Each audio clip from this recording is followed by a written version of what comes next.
Você se transformou no mundo. Você vai, né? E logo desapareceu. Vai assim, vai. Quando acordei um pouco pra cima, vamos brindar, hein? Minhas lágrimas molharam no meu travesseiro. Aí sim, hein? Bora, Lucas. Meu bem, como é maravilhoso sonhar com você. Amor, como é triste acordar e não te ver. Amor, como é triste acordar e não te ver. Essa aqui eu não sei vocês cantar com a gente, hein? Eu costumo dizer que essa moda aqui é pra trocar no arame farpado. É boa demais. É bem assim. Você mentiu para mim, fidelidade. Fui apenas um escravo da maldade mentirosa. Você quis e conseguiu. Você fez os sentimentos que a te dediquei. Ajuda aí. Quantas vezes no seu pranto eu me cheguei por pensar que era ruim e chorava. Você fingiu, você ficou com minha sinceridade. É o fim do quê? É o fim do nosso caso, da verdade. É mentira. Como é, meu cara? Só nos restam recordações.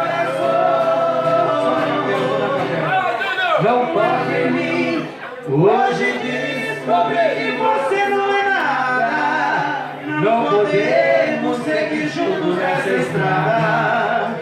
É o fim do amor sincero que senti.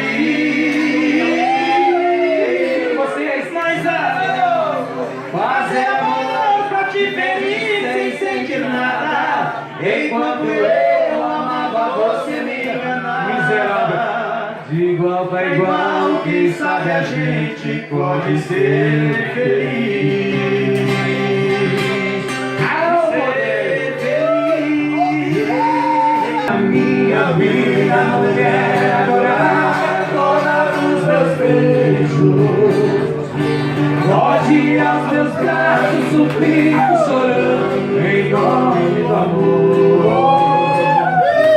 Serei seu marido, amante ou escravo, o que você quiser. O que eu não posso é continuar nesse mundo. Sem você comigo, a vida é castigo, tudo é solidão. A noite, meu bem, paixão e despeito, vem perto de mim. Por isso eu peço seu breve regresso, tenhas compaixão. Ou serei o homem mais triste da terra, sem você aqui. Como é, Lucas?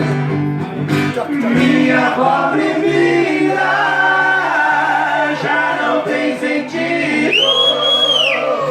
No mar perdido, no mar de tristeza, sem os beijos seus. Traga em seu corpo para os meus abraços. Guarde o meu cansaço, ilumine meus passos, seu amor.